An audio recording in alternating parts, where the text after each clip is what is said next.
الحمد لله نحمده ونستعينه ونستغفره ونؤمن به ونتوكل عليه ونعوذ بالله من شرور أنفسنا ومن سيئات أعمالنا من يهده الله فلا مضل له ومن يضلله فلا هادي له ونشهد أن لا إله إلا الله وحده لا شريك له ونشهد أن سيدنا ونبينا ومولانا محمدا عبده ورسوله صلى الله تعالى عليه وعلى آله وأصحابه وبارك وسلم أما بعد فأعوذ بالله من الشيطان الرجيم بسم الله الرحمن الرحيم اليوم أكملت لكم دينكم وأتممت عليكم نعمتي ورضيت لكم الإسلام دينا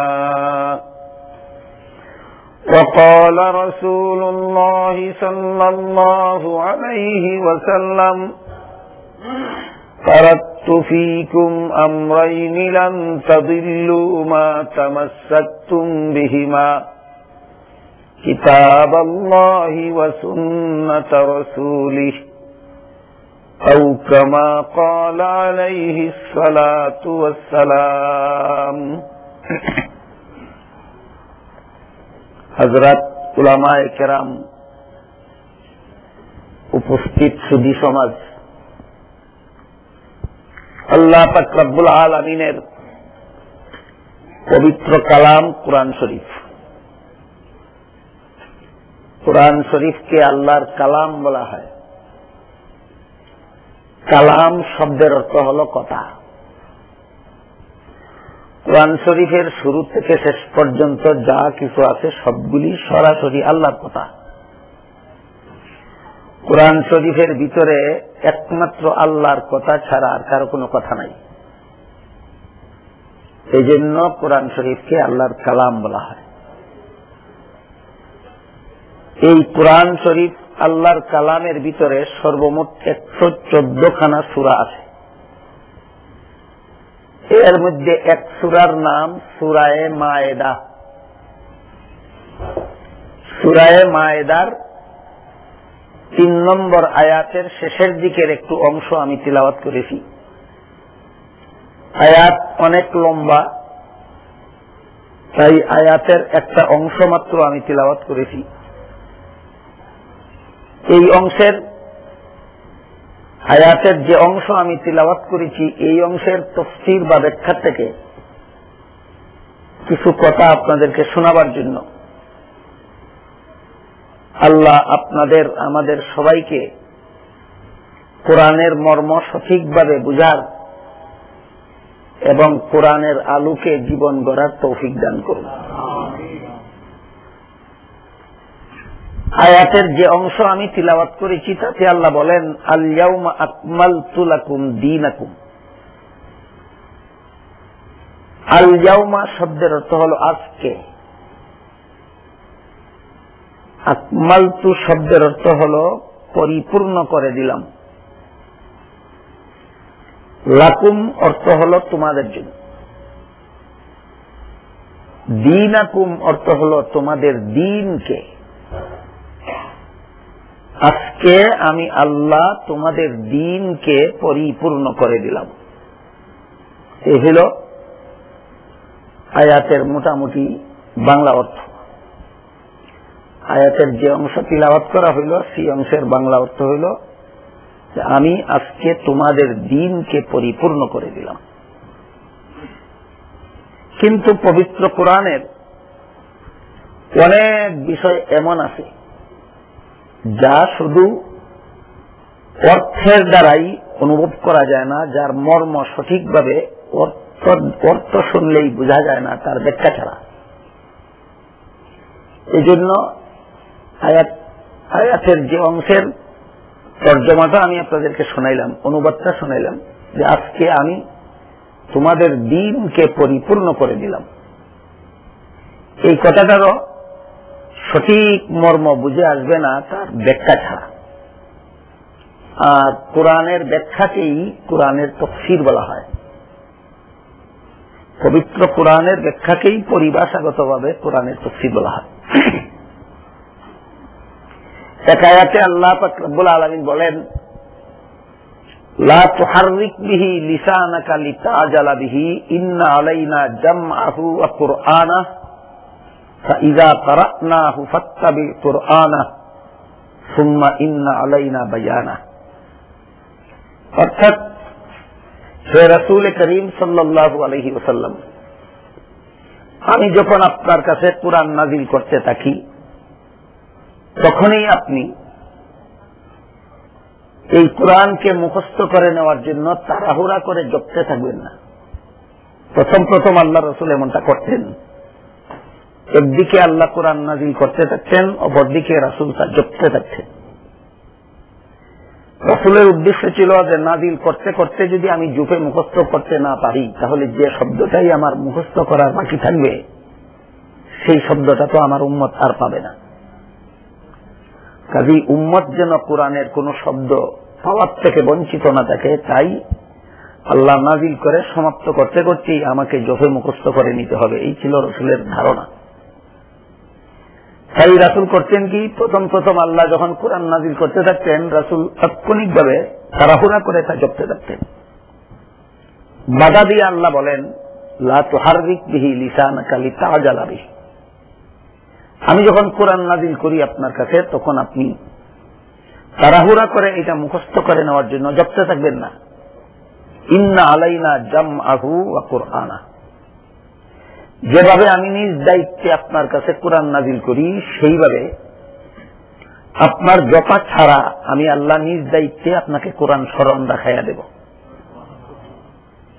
এবং তিলাওয়াত নাযিল করা সমাপ্ত হওয়ার পর আবার আপনার দ্বারা হুবহু সেই কোরআনের তেলাওয়াতটাও করাইয়া দেব। কাজে আমি যখন কোরআন নাযিল করতে থাকি তখন শুধু আপনি গভীর মনোযোগে লক্ষ্য করবেন, জপবেন না, শুধু লক্ষ্য করবেন।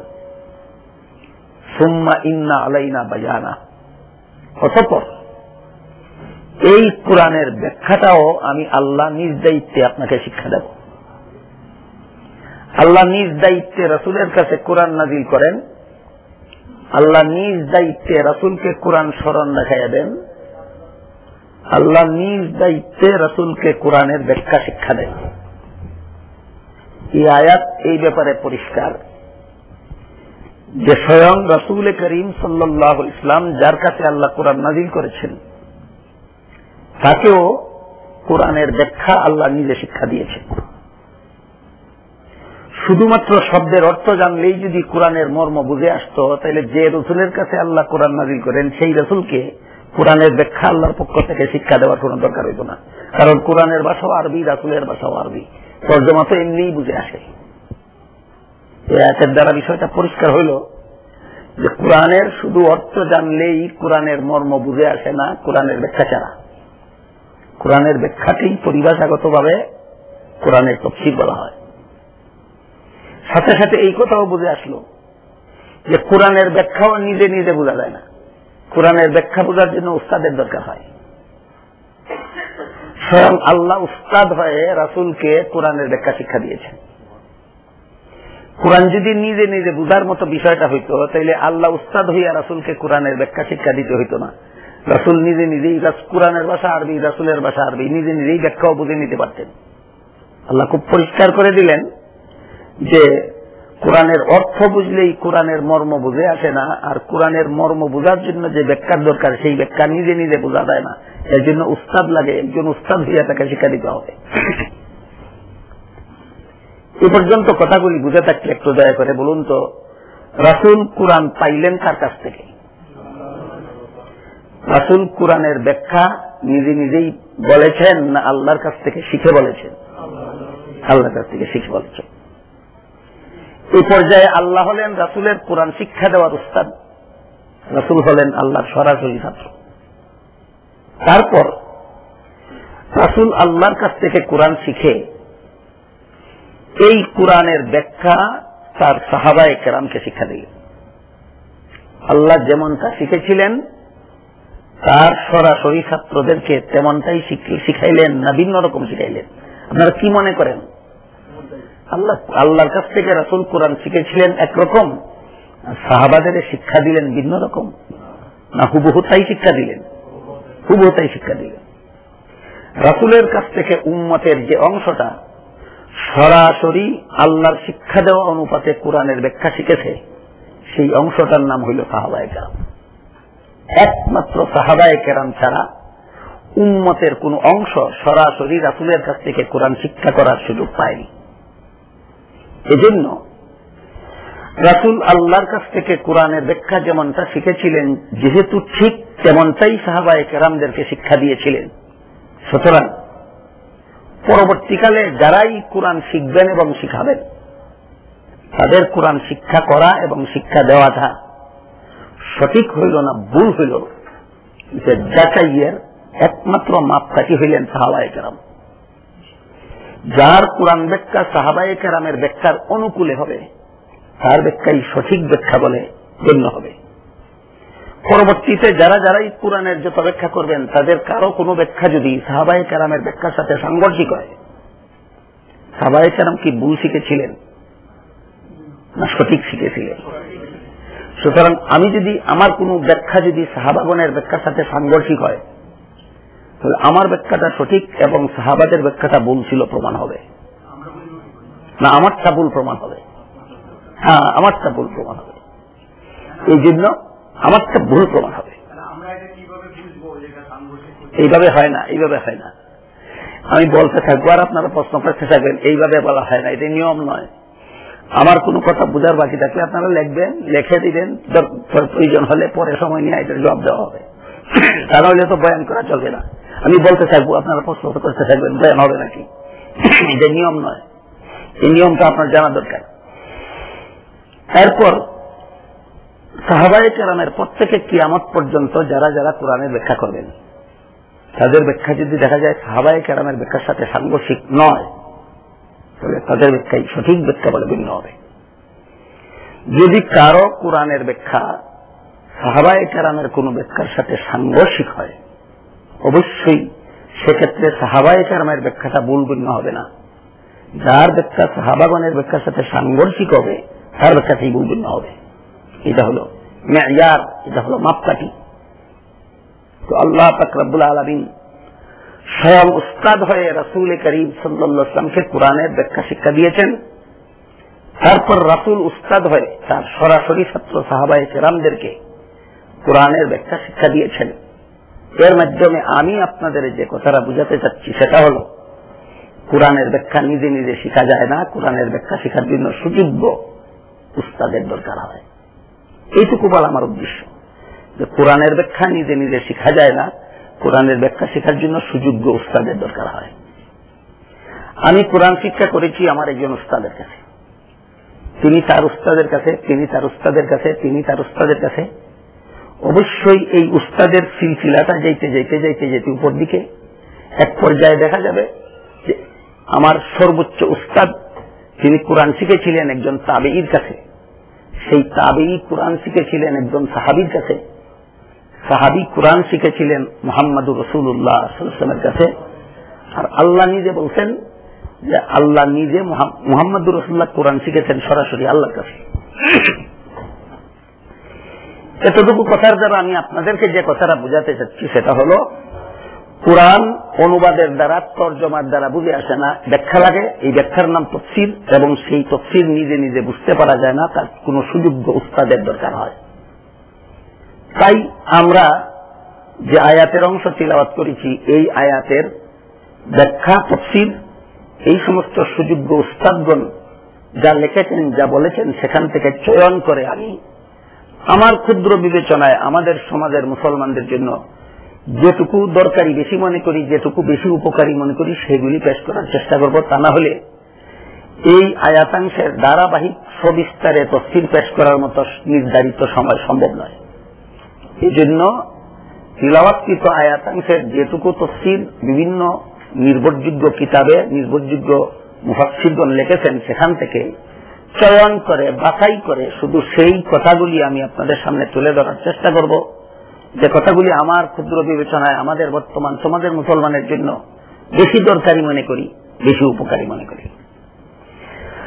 এখানে তিনটা কথা বিশেষভাবে ব্যাখ্যা সাপেক্ষ। আল ইয়াউমা আকমালতু লাকুম দীনাকুম, আজকে আমি তোমাদের দ্বীনকে পরিপূর্ণ করে দিলাম। এখানে তিনটা কথা ব্যাখ্যা ছাড়া বুঝে আসবে না। এক নম্বর, এখানে আল্লাহ আজকে বলতে কোন দিনটা বুঝাইবে? আজকে যে আল্লাহ আমাদের দিনকে পরিপূর্ণ করে দিলেন, এই আজকে তো প্রত্যেক দিনের নামই তো আজকে। যখন যেই দিনটা আসে তখন সেই দিনটাই তো আজকে। সুতরাং এই আয়াতে আল্লাহ আজকে বলতে কোন দিনটা বুঝাইলেন, এটা ব্যাখ্যা ছাড়া বুঝে আসবে না। দুই নম্বর, তোমাদের দিনকে আমি আল্লাহ পরিপূর্ণ করে দিলাম। এখানে আমাদের দিন বলতে আল্লাহ কি বুঝাইলেন? এই দিন শব্দটা তো আরবি কুরআনের ভাষা। দিন শব্দ আল্লাহ কোন অর্থে এখানে ব্যবহার করলেন, এটা হলো দ্বিতীয় কথাটা, যা ব্যাখ্যা সাপেক্ষ, ব্যাখ্যা ছাড়া বুঝে আসবে না। তৃতীয় কথা হলো যে আমাদের দিনকে যে আল্লাহ পরিপূর্ণ করে দিলেন, এই পরিপূর্ণতার ব্যাখ্যা কি? তাহলে মোটামুটি ভাবে আলোচ্য আয়াতের অংশের অনুবাদ থেকে যে কথা আমাদের ব্যাখ্যার মাধ্যমে বুঝতে হবে, এর মধ্যে বিশেষ তিনটা কথা ব্যাখ্যা সাপেক্ষ। একটা হলো আজকে বলতে কোন দিন, দ্বিতীয়টা হলো দিন বলতে কি বুঝায়, তৃতীয়টা হলো পরিপূর্ণ বলতে কি বুঝায়। আশা করি আপনারা অন্তত আলোচ্য বিষয়গুলি দয়া করে স্মরণ রাখলে কথাগুলি বুঝতে সহজ হবে এবং কোন সময় কোন আলোচনা চলতেছে তা অনুধাবন করতে পারবেন। আজকে আমি আল্লাহ তোমাদের দিনকে পরিপূর্ণ করে দিলাম, এখানে কতটা কথা তাফসীর বা ব্যাখ্যার মাধ্যমে বুঝতে হবে? তিনটা কথা। এক নম্বর, আজকে বলতে কোন দিন। দুই নম্বর, দিন বলতে কি বুঝালেন। তিন নম্বর, পরিপূর্ণ বলতে আল্লাহ কি বুঝাইলেন।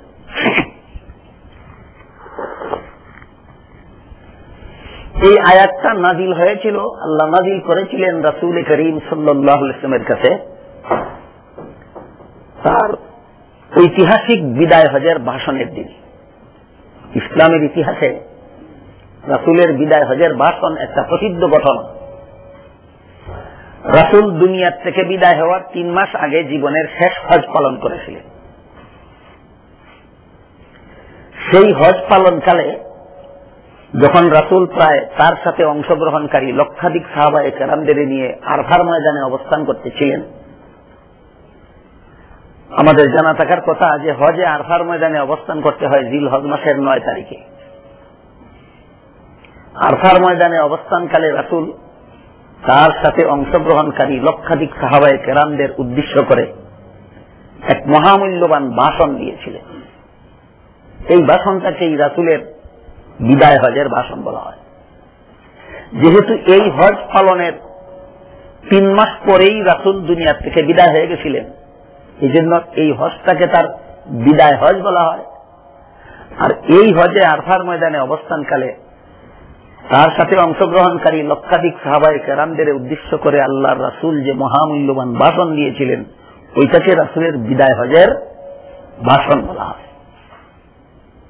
এটার সন তারিখটা ছিল 10ম হিজরি সন জিলহজ মাস 9 তারিখ শুক্রবার আসরের সময় জবলে রহমত নামক রহমতের পাহাড়ের পাদদেশে রাসূল তার বাহনের পিঠে আরোহিত অবস্থায় আরফার ময়দানে অবস্থানরত লক্ষাধিক সাহাবায়ে কেরামদের উদ্দেশ্য করে যে মহামূল্যবান ভাষণ দিয়েছিলেন, এটাকে ইসলামের ইতিহাসে রাসূলের বিদায় হজের ভাষণ বলা হয়। এই ভাষণকে কেন্দ্র করে তখনই আল্লাহ আয়াতটা নাজিল করেছিলেন। আল্লাহ আয়াতটা যেদিন নাজিল করেছিলেন, আজকে বলতে সেই দিনই বুঝাইছেন। এবার বলুন তো আয়াতে আল্লাহ আজকে বলতে কোন দিন বুঝাইলেন? রাসূলের বিদায় হজের ভাষণের দিন বুঝাইলেন। রাসূলের বিদায় হজের ভাষণের দিনে আল্লাহ আয়াত নাজিল করে বলতেছেন যে আজকে আমি তোমাদের দিনকে পরিপূর্ণ করে দিলাম। সুতরাং এই আয়াতে আজকে বলতে কোন দিন? রাসূলের বিদায় হজের ভাষণের দিন। প্রসিদ্ধ কথা হলো বিদায় হজের ভাষণের দিন। আর সন তারিখটা হলো 10ম হিজরি সন জিলহজ মাস 9 তারিখ শুক্রবার। গেল যে 3টা কথা ছিল ব্যাখ্যা সাপেক্ষ, ব্যাখ্যা ছাড়া এই কথাগুলির শুধু শব্দার্থের দ্বারা মর্ম বুঝে আসবে না। এর মধ্যে একটা হলো আজকে বলতে কোন দিন, জবাব হলো রাসূলের বিদায় হজের ভাষণের। 2 নম্বর ব্যাখ্যা সাপেক্ষ কথাটা হলো আল্লাহ যে বললেন আমাদের দ্বীনকে তিনি পরিপূর্ণ করে দিলেন। আমাদের দ্বীন বলতে কি বুঝতে হবে? এই দ্বীন শব্দটা আরবি ভাষায়ও ব্যবহৃত হয়, ফার্সি ভাষায়ও ব্যবহৃত হয়, উর্দু ভাষায়ও ব্যবহৃত হয়, এমনকি বাংলা ভাষায় একটা শব্দ আছে দ্বীন। কিন্তু কোরআনের ভাষায় ব্যবহৃত দ্বীন এবং বাংলা ভাষায় ব্যবহৃত দ্বীন শব্দের বানানো একরকম নয়, অর্থ এক নয়। বাংলা ভাষার দ্বীন শব্দের ভিন্ন অর্থ আছে, কোরআনের ভাষার দ্বীন শব্দের ভিন্ন অর্থ আছে। কোরআনের ভাষার যে দ্বীন শব্দটা, এটা যদি বাংলা অক্ষরে লিখতে হয়, অনেক সময় আমাদের বর্তমান সমাজে এক ভাষার শব্দ আরেক ভাষার অক্ষর দিয়ে লেখে, তো কোরআনের দ্বীন শব্দটা যদি বাংলা অক্ষরে লিখতে হয়, দয়ে রস্ব ইকার দিয়া তারপরে যদি দৈন্তন্য লেখেন, তাহলে ভুল বুঝাবুঝির সৃষ্টি হবে যে এটা আরবি দিন না বাংলা দিন। কারণ বাংলায় একটা শব্দ আছে দিন, এটার বানানো তো এইভাবেই হয়। আর যদি দয়ে দীর্ঘ ইকার দিয়ে দন্তন্য লেখেন, তখনও একটা বিভ্রান্তির সৃষ্টি হবে যে এটা আরবি দিন না বাংলা দিন। কারণ বাংলা ভাষায় আর একটা দিন শব্দ আছে দয়ে দীর্ঘ ইকার দিয়া, দয়ে রস্ব ইকার দিয়া যে দিন শব্দ আছে বাংলা ভাষায়, এর অর্থ হলো রাতের বিপরীত সময়। আর দয়ে দীর্ঘ ইকার দিয়া বাংলা ভাষায় যে দিন শব্দ আছে, এর অর্থ হলো গরিব, অভাবগ্রস্ত। কাজেই বাংলা অক্ষরে যেভাবেই বানান লেখেন, দয়ে রস্ব ইকার দিয়া লেখলেও ভুল বুঝাবুঝি হবে যেটা আরবি দিন না বাংলা দিন। দয়ে দীর্ঘ ইকার দিয়া এই আরবি দিনের বানান লেখলেও ভুল বুঝাবুঝি হবে এটা আরবি দিন না বাংলা দিন। এই জন্য বাংলা অক্ষরে যখন কোরআনের দিন শব্দটা লেখা হয়, তখন দয়ে বফলা দিয়া তার মধ্যে দীর্ঘ ইকার দিয়া দন্তন্য দেওয়া হয়, যেন এই কথা বুঝতে পারে পাঠক যে এটা বাংলা দিন নয়, এটা আরবি দিন। এবার বলুন তো, কোরআনের ভাষার দিন শব্দটা বাংলা অক্ষরে লেখে বাংলা দিন না আরবি দিন, পার্থক্য করার চিহ্নটা কি? দয়ে বফলা, দয়ে বফলা।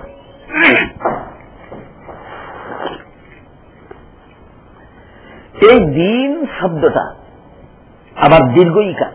দীর্ঘ ইকার কেন? কারণ আরবি অক্ষরে দালের পরে ইয়া এবং নু আছে, এই ইয়ার উচ্চারণটা দীর্ঘ ইকারের দ্বারা হয় বাংলায়। দাল, ইয়া, নুন, এই 3 অক্ষরে কোরআনের দিন শব্দের বানান। যেহেতু দালের পরে ইয়া আছে, এই জন্য ইয়াটার উচ্চারণ বাংলা ভাষায় দীর্ঘ ইকার দেওয়া হয়। এই দিন শব্দটা আল্লাহ পাক রব্বুল আলামিন পবিত্র কোরআনের বিভিন্ন আয়াতে ব্যবহার করেছেন, বহু আয়াতে। এমনকি রাসূল করিম সাল্লাল্লাহু আলাইহি ওয়াসাল্লাম তার বহু হাদিসেও এই দিন শব্দটা ব্যবহার করেছেন।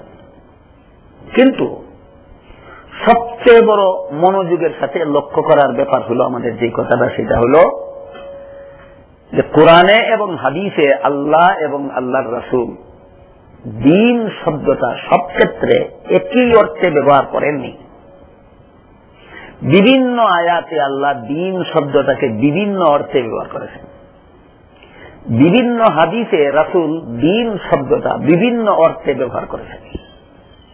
কাজেই কোন আয়াতে কোন অর্থে ব্যবহার করলেন, কোন আয়াতে আল্লাহ দিন শব্দটা কোন অর্থে ব্যবহার করলেন, এটা তো ওই যে আগে বললাম যে উস্তাদের কাছে কোরআন না শিখলে বলতে পারার কোনো উপায় নাই, কেউ বলতে পারবে না অমুক আয়াতে আল্লাহ দিন শব্দ কোন অর্থে ব্যবহার করলেন। এটা আল্লাহ রসুলকে শিক্ষা দিয়েছিলেন, রসুল সাহাবাগণকে শিক্ষা দিয়েছিলেন, তারা তাদের ছাত্রকে শিক্ষা দিয়েছিলেন, তারা তাদের ছাত্রকে, তারা তাদের ছাত্রকে, তারা আমার উস্তাদকে, আমার উস্তাদ আমাকে, আমি আমার ছাত্রকে।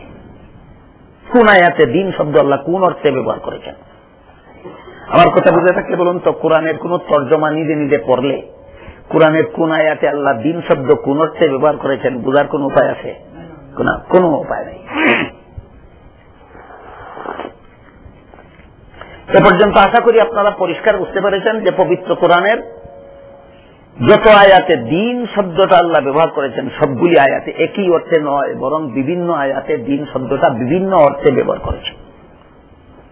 এবার আমি এর কয়েকটা উদাহরণ আপনাদের সামনে তুলে ধরতে চাই।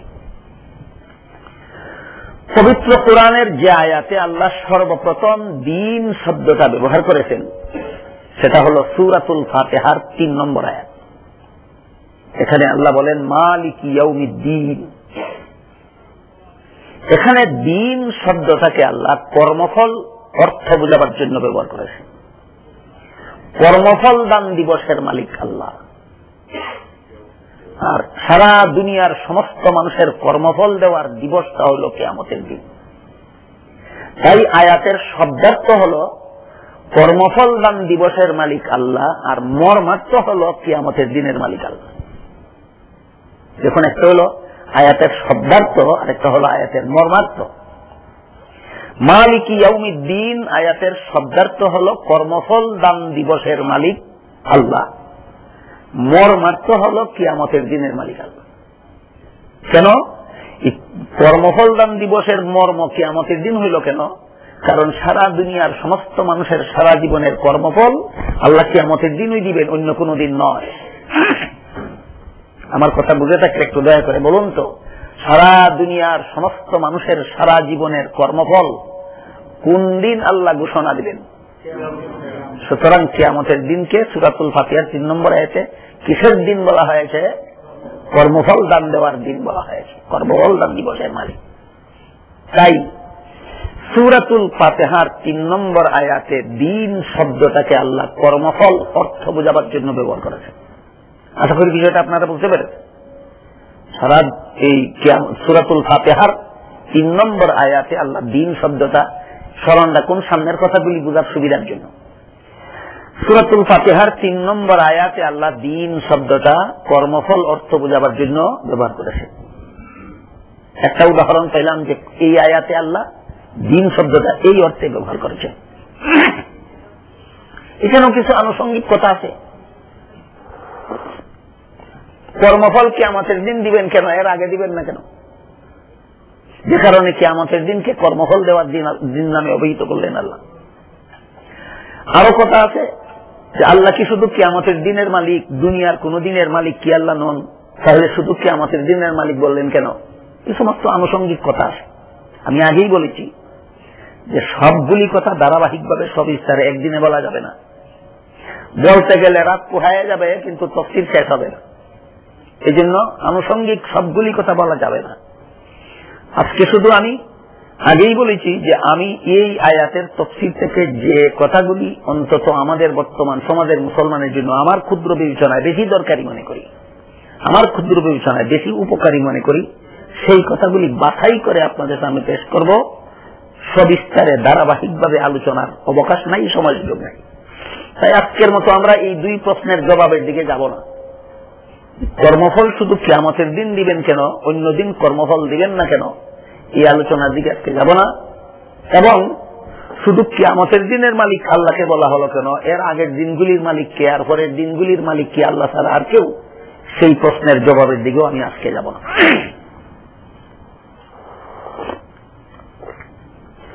তারপর দেখুন সূরাতুল বাকারার 256 নম্বর আয়াতে আল্লাহ বলেছেন লা ইকরাহা ফিদ্দীন। এই আবার দিন শব্দ ব্যবহার করলেন। সূরাতুল বাকারার 256 নম্বর আয়াতে আল্লাহ বলেন লা ইকরাহা ফিদ্দীন। এখানেও দিন শব্দ ব্যবহার করলেন কিনা? দিন শব্দ ব্যবহার করলেন কিনা? সূরাতুল ফাতিহায় আমরা পেয়ে আসলাম দিন শব্দ আল্লাহ কর্মফল অর্থে ব্যবহার করেছেন। এখানেও যদি সেই অর্থ ফিট করে দেই তাহলে কি বিভক্তিটা ঘটে দেখুন। লা ইকরাহা ফিদ্দীন আয়াতের শব্দার্থ হল দিনের বেলায় বল প্রয়োগ চলবে না, দিনের বেলায় বল প্রয়োগ চলবে না। সূরাতুল ফাতিহায় দিন শব্দের কি অর্থ পাইছিলাম? তাহলে এখানে আয়াতের অর্থ দাঁড়াবে তখন সেই অনুপাতে কর্মফলের বেলায় বল প্রয়োগ চলবে না। অথচ হাসরের মাঠে পাপিষ্ঠদের কর্মফল বল প্রয়োগেই দেওয়া হবে। একটা পাপিষ্ঠ খুশি মনে কর্মফল নিতে চাইবে না। সুতরাং এখানে ওই অর্থ আনফিট, নাফিট। বলেন লা ইকরাহা ফিদ দ্বীন আয়াতে সূরাতুল ফাতিহার দ্বীন শব্দের অর্থ ব্যবহৃত দ্বীন শব্দের অর্থ ফিট না আনফিট? কাজে কাজেই এখানে আল্লাহ দ্বীন শব্দকে সেই অর্থে ব্যবহার করেননি যে অর্থে সূরাতুল ফাতিহায় ব্যবহার করেছিলেন। তাফসীরের কিতাবে উল্লেখ আছে, হাদিস শরীফে রাসূল করিম সাল্লাল্লাহু আলাইহি ওয়াসাল্লাম বলেন, হাশরের বিচারে কিছু মানুষকে বিনা হিসাবে জান্নাতে দিয়ে দেওয়া হবে। একদল মানুষ বিনা হিসাবে জান্নাতে চলে যাবে, আর কিছু মানুষের হিসাব নিকাশ হবে। যাদের হিসাব নিকাশ হবে তাদের হিসাব নিকাশ হবে দুই প্রকার। এক প্রকার মানুষের হিসাব নিকাশ হবে সহজ, আর এক প্রকার মানুষের হিসাব নিকাশ হবে কঠিন। সাহাবায়ে কেরাম জিজ্ঞেস করলেন, ওগো আল্লাহর রাসূল, হাশরের মাঠের হিসাব নিকাশ সহজ কোনটা আর কঠিন কোনটা? কোন হিসাবটাকে হাশরের মাঠের কোন হিসাবটাকে সহজ হিসাব বললেন আপনি, আর হাশরের মাঠের কোন হিসাবটাকে আপনি কঠিন হিসাব বললেন? আমাদেরকে একটু বুঝাইয়া দিন। রাসূল করিম সাল্লাল্লাহু আলাইহি ওয়াসাল্লাম সাহাবায়ে কেরামদের প্রশ্নের জবাবে বলেন, হাশরের মাঠে যাদের আমলনামা দেখানো হবে, দেখায় আল্লাহর পক্ষ থেকে বলা হবে যে দেখো তোমার আমলনামায় এই পরিমাণ নেক আমলও আছে, এই পরিমাণ বদ আমলও আছে, আমি আল্লাহ দয়া করে তোমার বদ আমলগুলি মাফ করে দিলাম। এটা হবে এই বান্দার জন্য আল্লাহর পক্ষ থেকে হিসাবটা সহজ করা হলো। হিসাবে কিছু ধরার মতো ব্যাপার আছে, কিন্তু আমি ধরলাম না। বুঝে থাকতে বলুন, হিসাবটা কঠিন হইল না সহজ হইল? রাসূল বলেন এটা হবে হাশরের মাঠে সহজ সহজ হিসাব। আর কোন কোন মানুষের আমল নামা দেখাই আল্লাহ বলবেন যে তোমার আমল নামার মধ্যে যে উল্লেখ আছে এই সমস্ত পাপ তুমি করেছিলে দুনিয়ার জীবন, বড় পাপগুলি তুমি কেন করে? আল্লাহর রাসূল বলেন, এভাবে হাশরের মাঠে যে সমস্ত বান্দাদেরকে আল্লাহ তার পাপের ব্যাপারে জিজ্ঞাসা করে ফেলবেন, কেন পাপ করেছিলে বড়, এদের জাহান্নামে যাওয়া ছাড়া রক্ষা হবে না। এটা হলো হাশরের মাঠের কঠিন হিসাব। যাদের কাছে আল্লাহ কৈফিয়ত চাইবেন গুনাহ কেন করেছিলে বলো, এদের জাহান্নামে যাওয়া ছাড়া রক্ষা নাই। বুঝে থাকলে বলুন তো, হিসাবটা সহজ হইল না কঠিন হইল? কঠিন হইল। অতঃপর যাদেরকে আল্লাহ জিজ্ঞেস করবেন পাপগুলি কেন করেছিলে বলো, প্রথম পর্যায়ে এরা বলবে যে না তো এই সমস্ত পাপ তো আমরা করিনি, সরাসরি অস্বীকার করে বলবে। এবং আল্লাহ কোরআনের অন্য আয়াতে বলেন, বালিল ইনসানু আলা নাফসিহি বাসীরাতুন ওয়ালাউ আলকা মাআযীরা। হাশরের মাঠে একদল মানুষ নিজের কৃত পাপের কথা সরাসরি অস্বীকার করে বলবে, জেনে শুনে, ভুলে গিয়ে নয় যে দুনিয়াতে এই পাপগুলি আমি করেছিলাম বলে আমার তো মনে হয় না, ব্যাপারটা এরকম নয়। জেনে শুনেই স্মরণ থাকা অবস্থাতেই পাপিষ্ঠরা হাশরের মাঠে যাদেরকে আল্লাহ জিজ্ঞাসা করবেন পাপগুলি কেন করেছিলে বলো, তারা সরাসরি অস্বীকার করে বলবে এই পাপগুলি আমি করি নাই। তখন আল্লাহ বিভিন্ন পদ্ধতিতে সে যে পাপ করেছিল তা প্রমাণ করবেন। বলুন, যাদের হিসাব কঠিন হবে তারা পাপের অভিযোগ স্বীকার করবে না অস্বীকার করবে? অস্বীকার করার পর আল্লাহ বিভিন্ন পদ্ধতিতে এটা প্রমাণ করবেন। প্রমাণ করার একটা পদ্ধতি হল, আল্লাহ বলেন, ইয়াউমাইযিন তুহাদ্দিসু আখবারাহা বিআন্না রাব্বাকা আওহা লাহা। জমিনকে আল্লাহ নির্দেশ দিবেন তোমার কোন অংশে কোন দিন এই পাপিষ্ঠ কোন পাপ করেছিল বলো, জমিন বলে দেবে। আমরা তো জমিনে দাঁড়াই এই পাপ করি বা জমিনে অবস্থান করেই পাপ করি। জমিনকে আল্লাহ বলে দেবেন, নির্দেশ দিবেন তোমার কোন অংশে এই পাপিষ্ঠ কোন দিন কোন পাপ করেছিল বলো, জমিন সবগুলি বলে দেবে। যেগুলো পাপ যে করেছিল তার একটা প্রমাণ। দ্বিতীয় পদ্ধতি আল্লাহ অন্য আয়াতে বলেন, আল ইয়াউমা নাখতিমু আলা আফওয়াহিহিম ওয়া তুকাল্লিমুনা আইদিহিম ওয়া তাশহাদু আরজুলুহুম বিমা কানু ইয়াকসিবুন। যখন পাপিষ্ঠ তার পাপের কথা অস্বীকার করে বলবে, আল্লাহ বলেন তখন আমি তার বাক শক্তি রহিত করে দেব, মুখে মোহর মেরে দেব। তার হাতকে জিজ্ঞেস করবো, হাতের পাপের কথা বলে দেবে। তার পাকে জিজ্ঞেস করব, পা পায়ের দ্বারা যে পাপ করেছিল বলে দেবে। এভাবে তার শরীরের সমস্ত অঙ্গ প্রত্যঙ্গকে জিজ্ঞেস করব, প্রতিটি অঙ্গ কোন অঙ্গের দ্বারা কোন পাপ করাইছিল বলে দেবে। প্রথম দফায় আল্লাহ জমিনের সাক্ষীর দ্বারা তার পাপ প্রমাণ করাইলেন। দ্বিতীয় দফায় তার নিজের শরীরের অঙ্গ প্রত্যঙ্গের সাক্ষীর দ্বারা তার পাপ প্রমাণ করাইলেন। অন্য লোকের দ্বারা সাক্ষী নিলে বলতে পারত যে এ দুশ্মনী করে আমার বিরুদ্ধে মিথ্যা সাক্ষী দিয়েছে। তোমার হাত তোমার বিরুদ্ধে মিথ্যা সাক্ষী দিবে কেন? তোমার পা তোমার বিরুদ্ধে মিথ্যা সাক্ষী দিবে কেন? তোমার চক্ষু তোমার বিরুদ্ধে মিথ্যা সাক্ষী দিবে কেন? তোমার কান তোমার বিরুদ্ধে মিথ্যা সাক্ষী দিবে কেন? এই জন্য আল্লাহ পাক রব্বুল আলামিন অন্য লোকের সাক্ষী না নিয়ে পাপিষ্টের নিজের শরীরের অঙ্গ প্রত্যঙ্গের সাক্ষী নেবেন। সাক্ষী এটা হল দ্বিতীয় পদ্ধতি, যে হাসরের মাঠে আল্লাহ তার পাপ প্রমাণ করবেন। তৃতীয় পদ্ধতি হল, দুনিয়ার জীবনে আল্লাহ প্রতিটি মানুষের দুই কাঁধে দুজন করে ফিরিস্তা মোতায়েন করে রেখেছেন। ডান কাঁধের ফিরিস্তারা সারা জীবনের সমস্ত নেক আমল লিপিবদ্ধ করে রাখে, লিখে রাখে। বাম কাঁধের ফিরিস্তা সারা জীবনের গুণাগুলি যথারীতি লিখে রাখে। এই ফিরিস্তাদের এই লিপিবদ্ধ করে রাখা জীবনের এই আমলনামাগুলি, এগুলি বুঝাবার জন্য বর্তমান বিজ্ঞানের যুগে, ইলেকট্রনিক্স মিডিয়ার যুগে বোঝানোটা খুব সহজ হয়ে গেল। কোন অনুষ্ঠানের অডিও ক্যাসেট অথবা ভিডিও ক্যাসেট যদি করা হয়, পরবর্তীতে যদি এই অনুষ্ঠানে যেই একজন বক্তা যেই কথা বলেছিলেন তা যদি অস্বীকার করে বসেন, বলুন তো অডিও ক্যাসেট ভিডিও ক্যাসেট তার অস্বীকার করাটা যে মিথ্যা তা প্রমাণ করে দেবে কিনা? দেবে। মানুষের আবিষ্কৃত যন্ত্র যদি তার কৃতকর্ম অস্বীকার করার থেকে সংরক্ষণ করে রাখতে পারে, আল্লাহর নিয়োজিত দুই ফেরেশতা কি তার সারা জীবনের ক্যাসেটগুলি সংরক্ষণ করে রাখবেন না? যখন অস্বীকার করবে যে আমি পাপগুলি করিনি, তখন তার সারা জীবনের অডিও ক্যাসেট ভিডিও ক্যাসেট, আপনাদের ভাষায় বলতে পারেন আধুনিক ভাষায়, দুই কাঁধের ফেরেশতাদের তৈরি করা সারা জীবনের রেকর্ড তার সামনে পেশ করে দেওয়া হবে। আমলনামা তার সামনে দেওয়ার পর প্রথমে সে ডান হাত বাড়াবে আমলনামাটা হাতে নিয়ে দেখার জন্য, যে দেখি আমার আমলনামায় কি লেখা হয়েছে। আল্লাহর পক্ষ থেকে ফেরেশতা তার ডান হাতকে গাড়ের সাথে বেঁধে দেবে, আর ডান হাত বাড়াতে পারবে না। তারপর তার বাম হাতটা বুক ছিদ্র করে বুক দিয়ে প্রবেশ করানো হবে, পিঠ ছিদ্র করে পিছন দিকে বের করা হবে। তারপর পিছন দিকে তার বাম হাতে বাম কাঁধের ফেরেশতার লিখিত আমলনামাটা তার বাম হাতে দেওয়া হবে। বুঝে থাকলে একটু দয়া করে বলুন, সামন দিকে দেওয়া হলো না পিছন দিকে? ডান হাতে না বাম হাতে? বাম হাত পিছন দিকে গেল কিভাবে?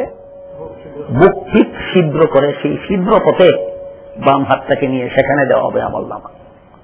চেহারা রইল সামন দিকে, হাত চলে গেল পিছন দিকে, সেখানে দেওয়া হলো আমলনামা। দেখবে কিভাবে, পড়বে কিভাবে?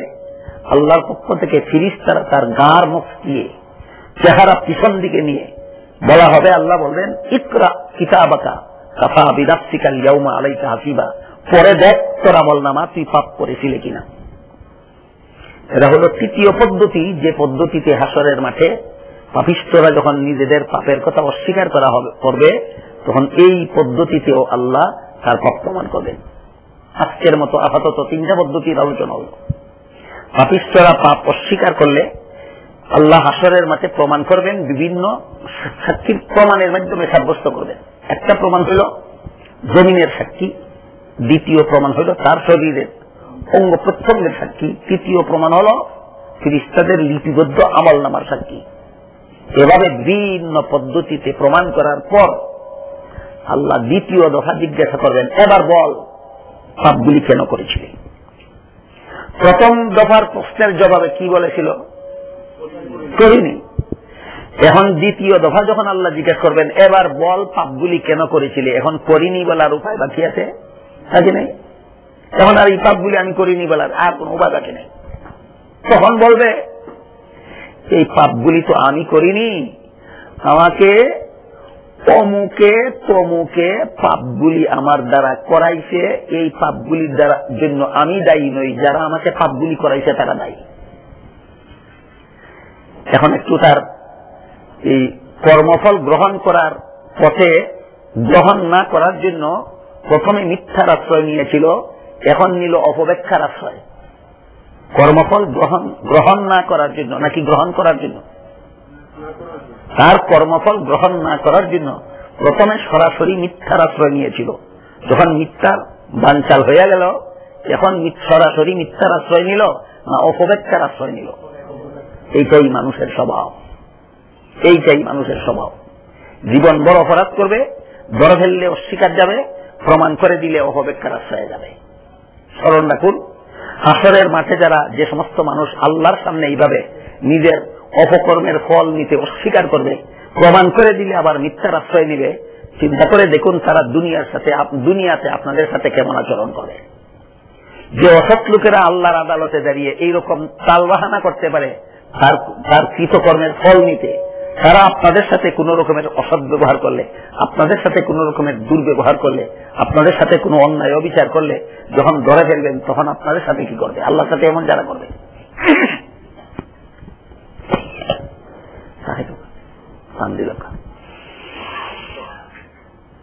যখন বলবে অমুক তমুক আমার দ্বারা এই পাপগুলি করাইস, এই ব্যাপারে রাসূলের একটা হাদিস আপনাদের স্মরণ রাখা দরকার। হাদিস শরীফে রাসূল করিম সাল্লাল্লাহু আলাইহি ওয়াসাল্লাম বলেন, লা তাআতা লিমাখলুকিন ফি মাসিয়াতিল খালিক। যার আদেশ পালন করলে আল্লাহর হুকুম লঙ্ঘন হয় তার আদেশ পালন করা যাবে না। যার আদেশ পালন করলে আল্লাহর আদেশ লঙ্ঘন হয় তার আদেশ পালন করা যাবে না। সুতরাং অমুক আর তমুক যে তোমারে পাপের আদেশ করলো, আল্লাহর আদেশ লঙ্ঘন করে তুমি বন্দার আদেশ পালন করতে গেলে কেন? দেখুন তখন তার জবাবের খণ্ডনটা পরিষ্কার হইল কিনা। আল্লাহ রসুল পরিষ্কার বলে দিয়েছেন, যার আদেশ পালন করলে আল্লাহর আদেশ লঙ্ঘন হয় তার আদেশ পালন করা যাবে না। তাহলে তুমি অমুক আর তমুকের আদেশ পালন করতে গেলে কেন আল্লাহর আদেশের বিরুদ্ধে? কিন্তু আল্লাহ সরাসরি তখনও এত তাড়াতাড়ি এই কথাটা বলবেন না। আল্লাহ জিজ্ঞেস করবেন অমুক তমুককে, তখন সে একটা তফসিলি বিবরণ দিব। আমার মা আমাকে এই পাপ করাইছে, আমার বাবা আমাকে এই পাপ করাইছে, আমার শিক্ষক আমাকে এই পাপ করাইছে, আমার দলের নেতা আমাকে এই পাপ করাইছে, শয়তান আমারে এই পাপ করাইছে, এই আরম্ভ হইল তার তফসিলি বিবরণ। এগুলি কি সারা রাতে শেষ করা যাবে? শুধু শয়তানের একটা উদাহরণ দিচ্ছি শুনুন। যখন বলবে এই পাপগুলি আমার দ্বারা শয়তান করাইছে, তবে আমার পাপের জন্য আমি দায়ী নই, শয়তান দায়ী। আল্লাহ তখন শয়তানকে জিজ্ঞেস করবেন, হ্যাঁ শয়তান, তুই আমার বান্দার দ্বারা এই পাপগুলি করাইলি কেন? শয়তান বলবে, আল্লাহ তোমার বান্দার দ্বারা আমি পাপগুলি করাইছি কিনা এটা পরে বলবো, দয়া করে আপনি এর আগে একটু জিজ্ঞেস করুন আপনার পাপিষ্ঠ বান্দাকে যে সে কি দুনিয়ার জীবনে আমাকে দেখেছিল কোনদিন? আল্লাহ জিজ্ঞেস করবেন, তুমি কি যে শয়তান তোমারে পাপ করাইলো ওই শয়তান কি দুনিয়াতে দেখেছিল কোনদিন? সে বলবে না, দেখি নেই। তখন শয়তান আবারও আল্লাহকে বলবে, আবার আল্লাহ আরেকটু দয়া করে জিজ্ঞেস করুন যে পাপিষ্ঠ জীবনে আমাকে কোনদিন দেখলো না, আমি তার সাথে গেলাম কবে আর তার দ্বারা পাপ করাইলাম কবে? আল্লাহ জিজ্ঞেস করবেন, হে শয়তান তুই তো কইলে, হে পাপিষ্ঠ তুই তো কইলে শয়তান তোর দ্বারা পাপ করাইছে, শয়তান তো আসলো না তোর কাছে, দেখলেও না, তুই শয়তানকে কিভাবে তোর দ্বারা পাপ করাইলো? তখন সে জবাব দিবে, হে আল্লাহ তুমি নিজে এই শয়তানকে ক্ষমতা দিয়েছ দূর থেকে অদৃশ্য অবস্থায় মানুষের অন্তরের মধ্যে পাপের কুমন্ত্রণা ঢেলে দেওয়া। অবশ্যই আল্লাহ শয়তানকে এই ক্ষমতা দিয়েছেন, আপনাকে দেখা দিবে না, দৃশ্যমান হবে না, অদৃশ্য থেকেই আপনার অন্তরে পাপের কুমন্ত্রণা ঢেলে দেবে।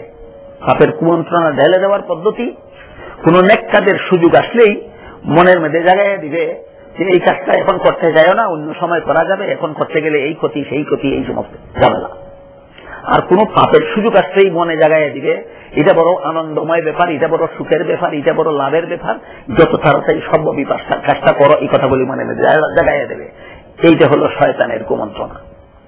সে আল্লাহকে বলবে, আল্লাহ তোমার দেওয়া ক্ষমতা বলে সে আমার মনের মধ্যে কুমন্ত্রণা দিয়েছে, শয়তানের কুমন্ত্রণার কারণে আমি পাপ করেছি, সুতরাং এই পাপের জন্য আমি দায়ী নই, আমার পাপের জন্য শয়তান দায়ী। কি বলেন? কর্মফল গ্রহণ করতে চাচ্ছে? কর্মফল গ্রহণ করতে চায় না গ্রহণ করতে চায় না? এই কথাটা বুঝাতে যাচ্ছি আমি আপনাদের। আল্লাহ তখন শয়তানকে জিজ্ঞেস করবেন, তুই কেন আমার বান্দারে কুমন্ত্রণা দিলি? শয়তান বলবে, হে আল্লাহ, আমাকে যখন আপনি দুনিয়াতে পাঠাচ্ছিলেন তখন আমি নিজেই আপনাকে বলে গিয়েছিলাম যে প্রত্যেকটা মানুষের মনের মধ্যে আমি গুনার কুমন্ত্রণা দেব। এই ভাবিস তো আজকে বলে কি? আমি তো শুরুতেই আপনাকে বলেছি কুমন্ত্রণা দেব, সেটা তো আমার দায়িত্বই। এই ভাবিস তো আমার কুমন্ত্রণা গ্রহণ করলো কেন, সেই কথাটা জিজ্ঞেস করুন।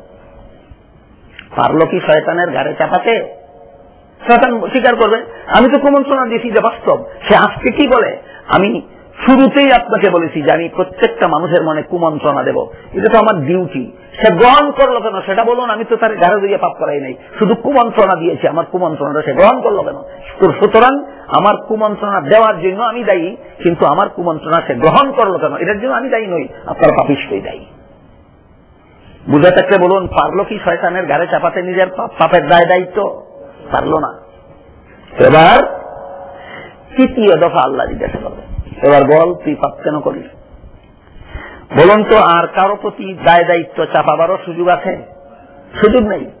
এবার সে আর কোন অপব্যাখ্যারও আশ্রয় পাবে না, খুঁজে নীরব হয়ে যাবে, আর আল্লাহর এই তৃতীয় দফার প্রশ্নের কোন জবাবই দিতে পারবে না। তখন আল্লাহ ফেরেশতাদেরকে বলবেন, খুযুহু ফাগুল্লুহু সুম্মাল জাহিমা সাল্লুহু সুম্মা ফি সিলসিলাতিন যারউহা ৭০ যিরাআন ফাসলুকুহু।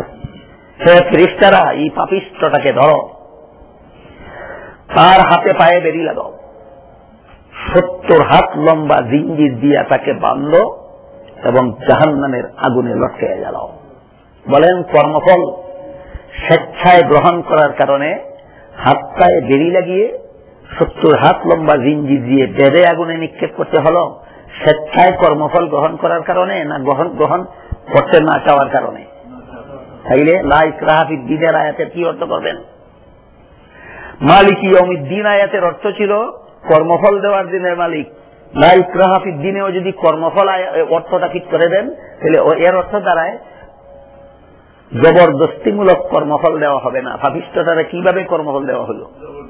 তাহলে জবরদস্তিমূলক, এখানে তো কর্মফল জবরদস্তিমূলক দেওয়া হয়। কর্মফল অর্থ আন্তিক, কর্মফল অর্থটা আন্তিক। সুতরাং যে আয়াতে আল্লাহ বলেছেন লা ইকরাহা ফিদ-দীন, দ্বীনের বেলায় বল প্রয়োগ চলবে না, এখানে দ্বীন শব্দের অর্থ মালিকি ইয়াউমিদ্দিন আয়াতে আল্লাহ দ্বীন শব্দকে যে অর্থে ব্যবহার করেছেন, লা ইকরাহা ফিদ-দীন আয়াতে দ্বীন শব্দকে সেই অর্থে নয়। এখানে আল্লাহ দ্বীন শব্দটা ব্যবহার করেছেন ধর্ম বুঝাবার জন্য। ধর্মের বেলায় বল প্রয়োগ চলবে না।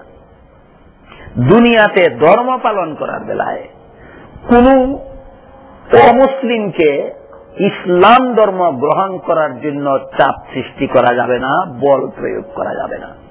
সুতরাং সূরাতুল বাকারার 256 নম্বর আয়াতে আল্লাহ দ্বীন শব্দটা কর্মফল অর্থ বোঝাবার জন্য ব্যবহার করেছেন না ধর্ম অর্থ বোঝাবার জন্য? ধর্ম অর্থ বোঝাবার জন্য। এই কথাটা আমি আপনাদের এতক্ষণ বোঝাবার চেষ্টা করলাম যে সূরাতুল বাকারার 256 নম্বর আয়াতে যে আল্লাহ লা ইকরাহা ফিদ-দীন বলেছেন, এখানে দ্বীন শব্দটাকে কর্মফল অর্থে নয় বরং ধর্ম অর্থ বোঝাবার জন্য এই আয়াতে আল্লাহ দ্বীন শব্দটা ব্যবহার করেছেন। বুঝে থাকলে একটু দয়া করে বলুন তো, লা ইকরাহা ফিদ-দীন অর্থ কর্মফল দেওয়ায় বল প্রয়োগ চলবে না, কর্মফল দেওয়ার বেলায় বল প্রয়োগ চলবে না, না ধর্ম গ্রহণের বেলায় বল প্রয়োগ চলবে না? হ্যাঁ, ধর্ম গ্রহণের বেলায় বল প্রয়োগ চলবে না। কোন অমুসলিম স্বেচ্ছায় যদি ইসলাম গ্রহণ করে, তার ইসলাম ওই শুধু আল্লাহর কাছে গ্রহণযোগ্য হবে। কোন মুসলমান যদি বল প্রয়োগে কোন অমুসলমানকে ইসলাম ধর্ম গ্রহণ করায়, সে তার ইসলাম ধর্ম আল্লাহর কাছে গ্রহণযোগ্য হবে না। তাই ইসলাম বল প্রয়োগে গ্রহণ করার ধর্ম না স্বেচ্ছায় গ্রহণ করার ধর্ম? এটা হলো এই আয়াতাংশের মর্ম। এবার দেখুন সূরায়ে শূরা এর 13 নম্বর আয়াতে আল্লাহ আবারও বলেন আকিমুদ্দিন, দ্বীন কায়েম করো। আবারও দ্বীন শব্দ আসলো কিনা? এখানে দ্বীন শব্দটাকে আল্লাহ কর্মফল অর্থেও নয়, ধর্ম অর্থেও নয়। আকিমুদ্দিন আয়াতে আল্লাহ দ্বীন শব্দটা ব্যবহার করেছেন ইসলামের বিশুদ্ধ আকীদা বিশ্বাস বোঝাবার জন্য। আকিমুদ্দিন তোমরা ইসলামের বিশুদ্ধ আকীদা বিশ্বাসে অটল থাকো। কারণ ইসলামের নামে কিছু আকীদা বিশ্বাস আছে ভ্রান্ত, কিছু ইসলামের নামে কিছু আকীদা বিশ্বাস আছে ভ্রান্ত, আর কিছু আকীদা বিশ্বাস আছে শুদ্ধ। না, ইসলামের নামে কোন ভ্রান্ত আকীদা বিশ্বাস দুনিয়াতে চালু নাই। কাদিয়ানীরা গোলাম আহমদ কাদিয়ানীকে নবী মানে আর বলে এটা ইসলামী আকীদা। বাস্তবিকই সেটা ইসলামী আকীদা না কুফরি আকীদা? কুফরি আকীদারে ইসলামী আকীদা নামায় চালায় দিল। সুতরাং যে কোনো আকীদারে ইসলামী আকীদা কইলে আমি গ্রহণ করব না ভ্রান্ত এবং বিশুদ্ধ যাচাই করতে হবে? এই কথাটা বুঝাই আল্লাহ বলেন আকিমুদ্দিন, ইসলামের নামে ভ্রান্ত আকীদায় বিশ্বাসী হইল না, ইসলামের বিশুদ্ধ আকীদা বিশ্বাসে অটল থাকো। শিয়া একদল মুসলমান, শিয়া, এই শিয়াদের 12টা উপদল আছে। 12টা উপদলের মধ্যে একটা উপদলের নাম আছে শিয়া হুলুলিয়া। শিয়া হুলুলিয়াদের আকীদা বিশ্বাস হইল, বলুন অমুসলিম নামে পরিচিত না মুসলিম গ্রুপ নামে পরিচিত? মুসলিম গ্রুপ। শিয়া হুলুলিয়া একদল মুসলমান দাবি করে তারা। তাদের আকীদা বিশ্বাস হইল দুধ আর পানি একত্র করলে যেমন দুধ পানি উভয়টা একাকার হয়ে যায়, পার্থক্য থাকে না, দুধই পানি, পানি ওই দুধ, ঠিক তেমনি ভাবে আল্লাহ আর মোহাম্মদ যেমন ভাবে দুধ আর পানি মিশে যায়, তেমনি ভাবে আল্লাহ এবং মোহাম্মদ একত্র মিশে গেছে। যখন আল্লাহ আলাদা কিছু নয়, মোহাম্মদ আলাদা কিছু নয়, আল্লাহ মোহাম্মদ, মোহাম্মদই আল্লাহ। ভুল বলছি না, সরি, আল্লাহ নয়, আলী, আলী, আলী, মোহাম্মদ নয়, আলী। আল্লাহ এবং আলী উভয়ে একাকার হয়ে গেছেন। এখন আল্লাহ ভিন্ন অস্তিত্বের নাম নয়, আলী ভিন্ন অস্তিত্বের নাম নয়, আল্লাহ আলী, আলী আল্লাহ। এটা কি তারা কুফরি মতবাদ নামে গ্রহণ করেছে না ইসলামী মতবাদ নামে? ইসলামের মতবাদ নামে গ্রহণ করেছে। সত্যিই কি ইসলামী আকীদা? ইসলামী আকীদা নয়। এই জন্য আকিমুদ্দিন আয়াতে আল্লাহ দিন শব্দটাকে ইসলামের বিশুদ্ধ আকীদা বিশ্বাস অর্থ বোঝাবার জন্য ব্যবহার করেছেন। ইসলামের বিশুদ্ধ আকীদা বিশ্বাস অর্থ বোঝাবার জন্য সূরা শুরার 13 নম্বর আয়াতে আল্লাহ দিন শব্দ ব্যবহার করেছেন। এখানে আকিমুদ্দিনের অর্থ হল ইসলামের বিশুদ্ধ আকীদা বিশ্বাসে অটল থাকো। আমাদের মূল আলোচ্য বিষয়টা বোঝার স্বার্থেই আমি আশা করি আপনারা মনোযোগে শুনেছেন এবং জিজ্ঞেস করে বলতে পারবেন। তারপরও আমার সামনের আলোচনাটা যাতে খোলা মনে করতে পারি, এই জন্য আপনাদের কাছ থেকে একটু আশ্বস্ত হতে চাই, একটু জিজ্ঞাসা করতে চাই। দয়া করে বলুন তো, সূরাতুল ফাতিহার 3 নম্বর আয়াতে আল্লাহ দিন শব্দটাকে কি অর্থে ব্যবহার করেছেন? সূরাতুল বাকারার 256 নম্বর আয়াতে আকিম লা ইকরাহা ফিদ দ্বীন আয়াতে দিন শব্দটাকে কোন অর্থে ব্যবহার করেছেন? ধর্ম।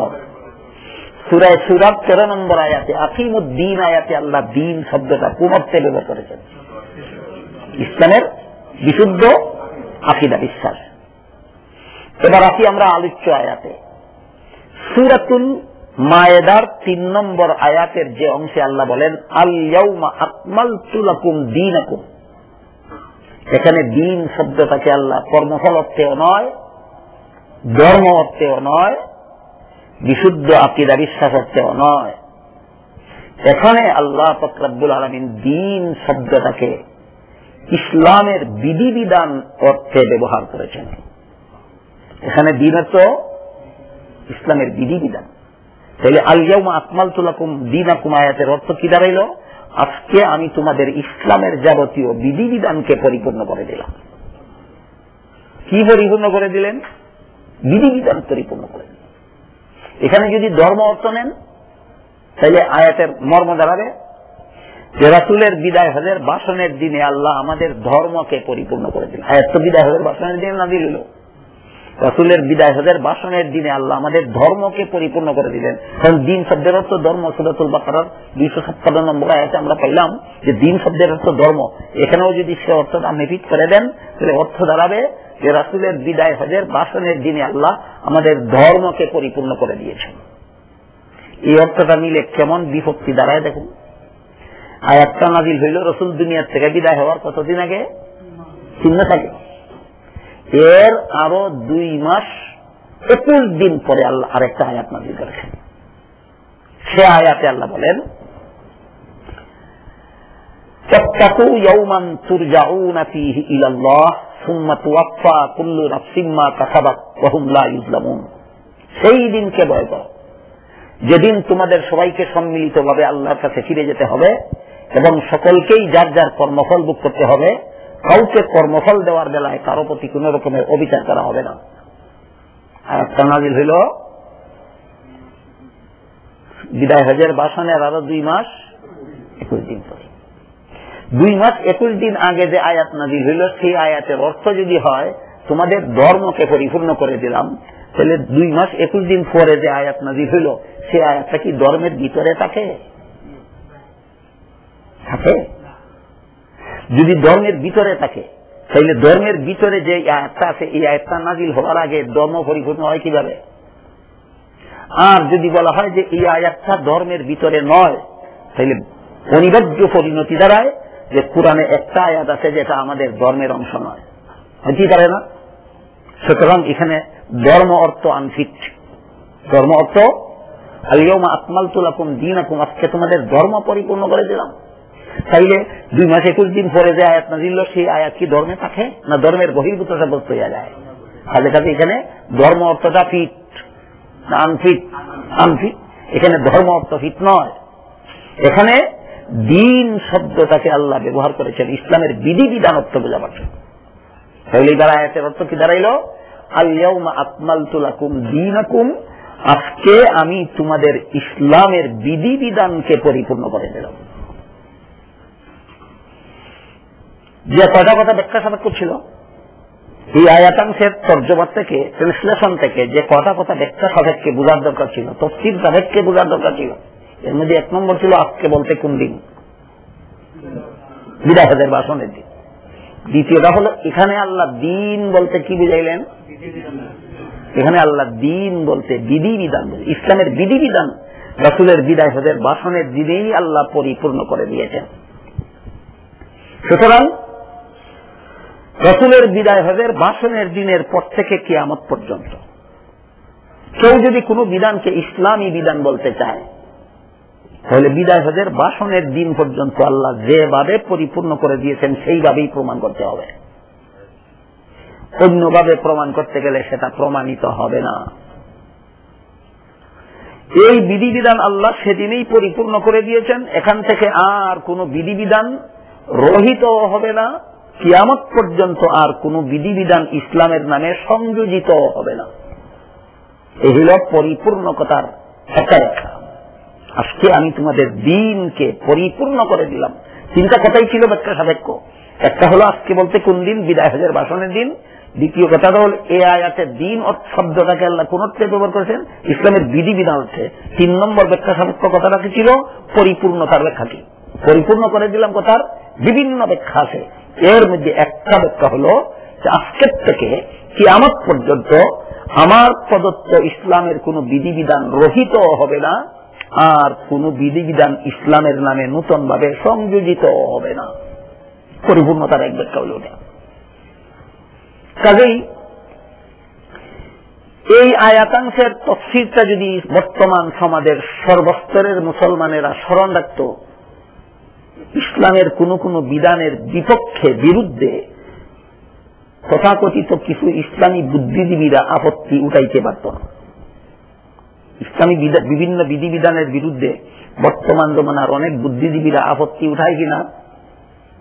আপত্তি উঠায় কিনা? কি বলতে চায়?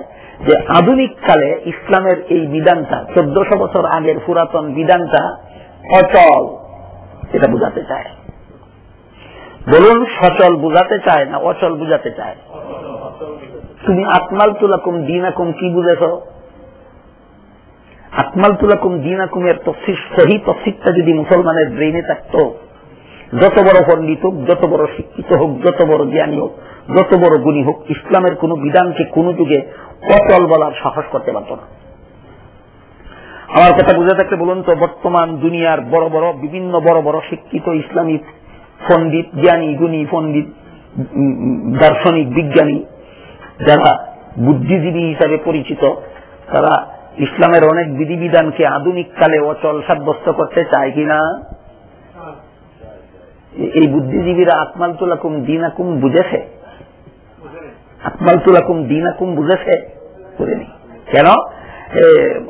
কোরআন শিক্ষাকে মুসলমানের ধর্মগ্রন্থ কোরআন এটা শিক্ষা করার দরকারই মনে করে না। বর্তমান দুনিয়ার প্রতি লক্ষ মুসলমানের, আমার ধারণা মতে প্রতি লক্ষ মুসলমানের 99,999 জন মুসলমান স্বেচ্ছায় সজ্ঞানে ঠান্ডা মস্তিষ্কে কোরআন শিক্ষা থেকে নিরাপদ দূরত্বে অবস্থান করে। কোরআন শিক্ষা থেকে কত দূরে অবস্থান করে? কোরআন শিক্ষার ছোঁয়াও যেন তার গায়ে না লাগে, কোরআন শিক্ষার বাতাসও যেন তার গায়ে না লাগে, এতটুকু নিরাপদ দূরত্বে অবস্থান করে স্বেচ্ছায় সজ্ঞানে ঠান্ডা মস্তিষ্কে। এর অনিবার্য পরিণতি আকমালতু লাকুম দীনাকুম আয়াতে আল্লাহ কি কইলেন, আর সে আধুনিকতার দোহাই দিয়া কি বলতে চায়। বর্তমান দুনিয়াতে, বর্তমান জ্ঞানের যুগে, বর্তমান বিজ্ঞানের যুগে, বর্তমান ইলেকট্রনিক্স মিডিয়ার যুগে ইসলামের এই বিধান আর চলতে পারে না। এমন কথা বলে কিনা বলে না? এরকম পণ্ডিতেরা কোরআনের বিভিন্ন বিধানের বিরুদ্ধে যত আপত্তি উত্থাপন করেছে, এইগুলি আলোচনা করতে গেলে রাত পোহায় যাবে। আলোচনা এবং তার খণ্ডনের বিবরণ শেষ হবে না। শুধুমাত্র উদাহরণস্বরূপ আজকের মতো আমি আপনাদের সামনে একটা উদাহরণ তুলে ধরতে চাই। পবিত্র কোরআনের এক আয়াতে আল্লাহ বলেন, আয়াতটা হল সূরায়ে নিসা। সূরায়ে নিসা এর 11 নম্বর আয়াতে আল্লাহ বলেন, ইউসিকুমুল্লাহু ফি আওলাদিকুম লিয-যাকারি মিসলু হাজ্জিল উনসায়াইন। এর অর্থ হল আল্লাহ তোমাদের গুরুত্বপূর্ণভাবে নির্দেশ দিচ্ছেন, তোমাদের কারো পিতামাতা মারা গেলে মৃত পিতামাতার ত্যায্য সম্পত্তিতে ছেলে পাবে 2 অংশ, মেয়ে পাবে 1 অংশ। মৃত পিতামাতার ত্যায্য সম্পদে ছেলে পাবে 2 অংশ, মেয়ে পাবে 1 অংশ। সমান সমান দেওয়া হইল না বেশ কম করা হইল?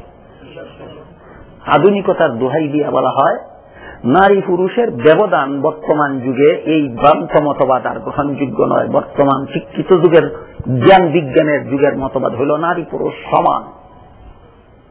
বলুন, নারী পুরুষ সমান বলে স্লোগান দেওয়া হয় কিনা? সূরা নিসার 11 নম্বর আয়াতে পিতামাতার ত্যায্য সম্পদে নারী পুরুষের অংশ সমান রাখা হলো না ব্যবধান করা হলো? কোরআন করে সে ব্যবধান তাদের দাবি হইল সমান। কোরআনের বিধান মেনে নিল না আপত্তি উত্থাপন করল?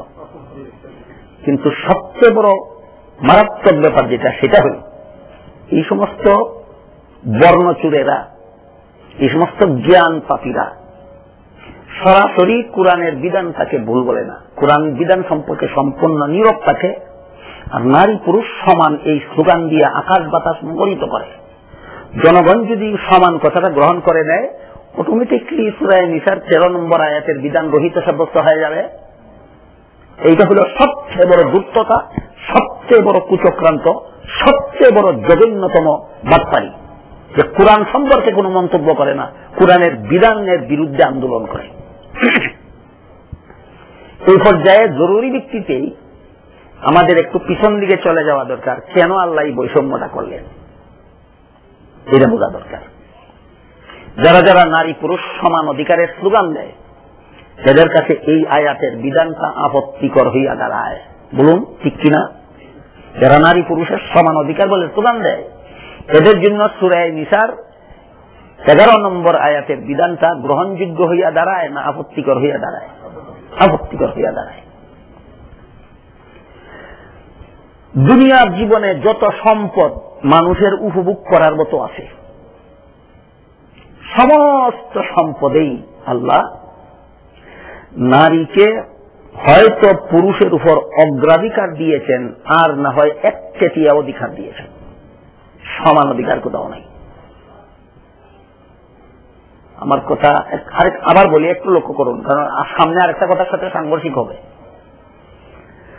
দুনিয়ার জীবনে মানুষের উপভোগ করার মতো যত সম্পদ আছে, সকল প্রকার সম্পদে আল্লাহ নারীকে হয়তো পুরুষের উপর অগ্রাধিকার দিয়েছেন, আর না হয় 1/3 অধিকার দিয়েছেন, সমান অধিকার নয়। কি বুঝলেন? সম্পদের বুক দখলে নারী পুরুষের সমান অধিকার না নারীর অগ্রাধিকার? শুধু অগ্রাধিকার না, অনেক ক্ষেত্রে একচেটিয়া অধিকার। আল্লাহ যেখানে অগ্রাধিকার দিলেন, আল্লাহ যেখানে একচেটিয়া অধিকার দিলেন, সেখানে তুমি সমান অধিকার দিয়ে কি বোঝাতে চাও? আপনাদের অবশ্যই এই কথাগুলি বুঝে রাখা দরকার এবং সমান অধিকারের ধরাদারীদেরকে মুখ বরাবর জিজ্ঞাসা করা দরকার, তুমি কি দিতে চাও? আল্লাহ তো অগ্রাধিকার দিয়েছেন, তুমি সমান অধিকার দিয়ে নারীকে জিতাইলে না ঠগাইলে? আমার কথা বুঝে থাকলে আপনারা বলুন, নারীকে পুরুষের সমান অধিকার যারা দিতে চায় তারা জিতাইল না ঠগাইল? ঠগাইল।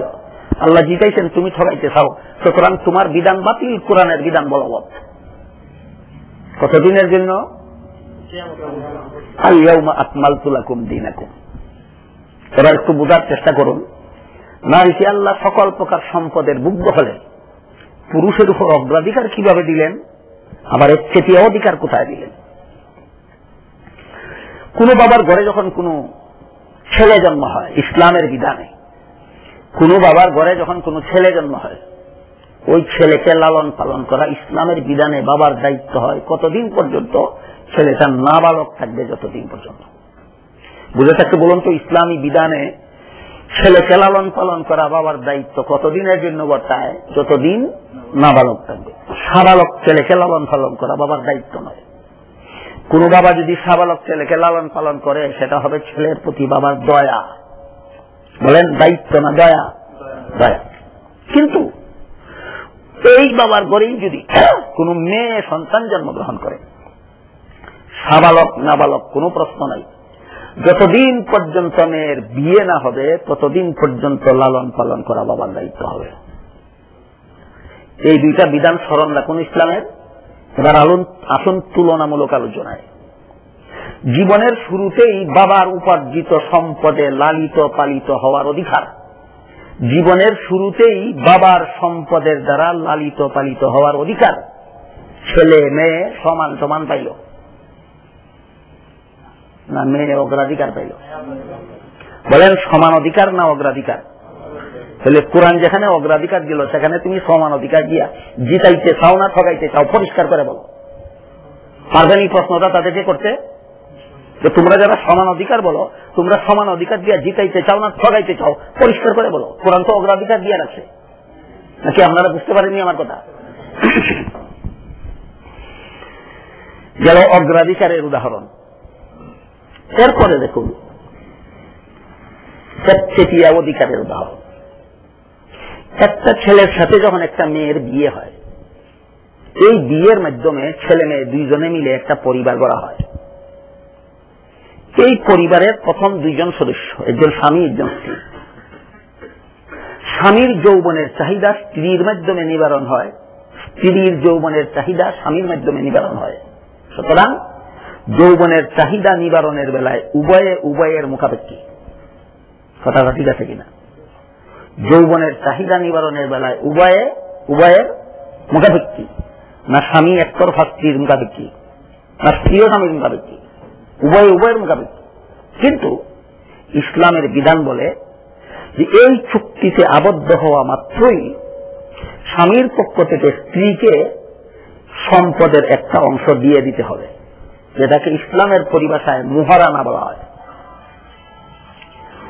উভয়কে দেবে? উভয়কে দেবে না একতরফা স্বামীর পক্ষ থেকে স্ত্রীকে দেবে? সমান অধিকার কোথায় বলুন? সমান অধিকার হইল না একচেটিয়া অধিকার হইল?